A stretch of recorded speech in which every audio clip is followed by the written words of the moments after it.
Les scandales de pédophilie par des représentants de l'Église éclatent au Québec depuis les dernières années.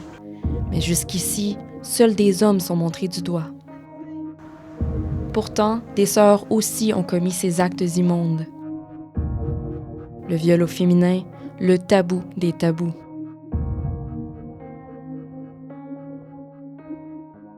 Les cierges ils ont servi à d'autres choses, pas du trépannage, pas du tripotage de jeunes filles. Là, elle se met à genoux, elle lève ma jupe de ma robe, puis elle baisse ma culotte. Elle m'a jeté sur le lit, puis elle commence à me caresser, puis elle me disait Monte tes culottes, puis va-t'en dans la salle de jeu. C'est ça que je fais.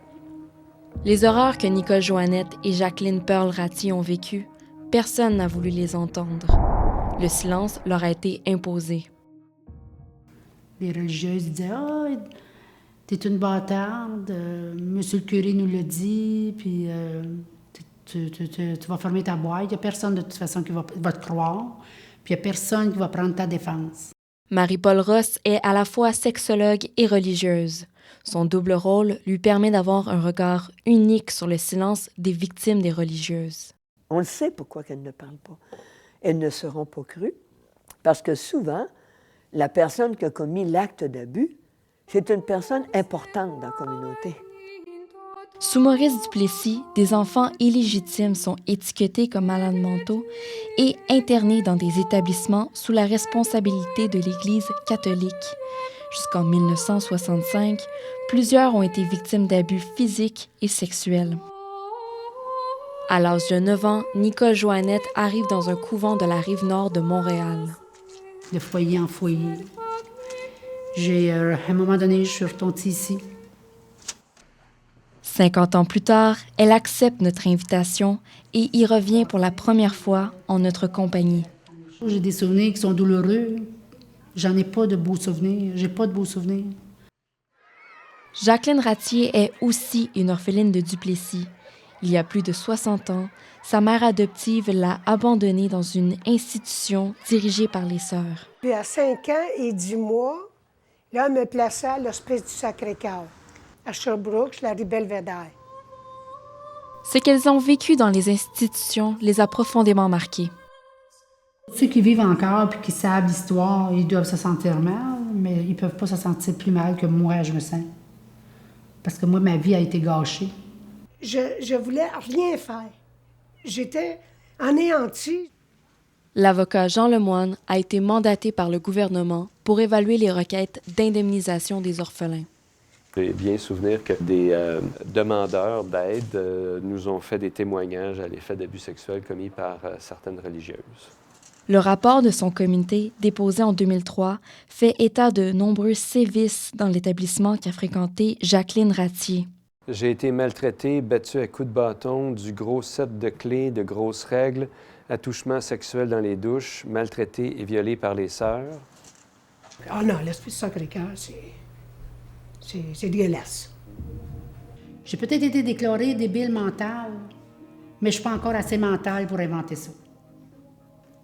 Si cette femme, il y a une once de mensonge dans son histoire, je veux qu'on me coupe les 2 bras. France Bédard est la seule personne à qui Nicole Joannette a raconté ces agressions faites par des sœurs avant de les confier à notre caméra. C'est une femme méfiante qui n'accorde pas sa confiance facilement.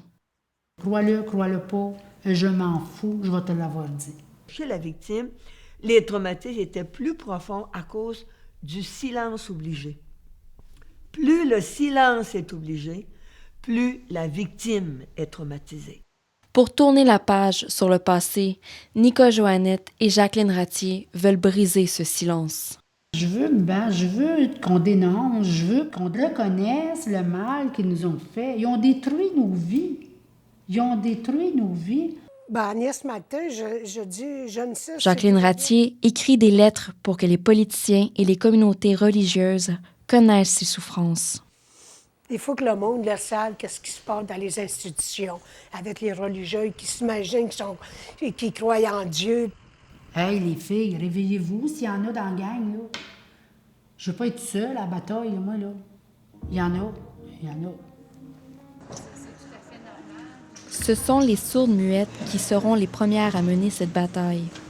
Inspirées par les sourds-muets agressés par l'éclair de Saint-Viateur, elles préparent aussi un recours collectif. Pour des questions juridiques, nous devons préserver leur anonymat.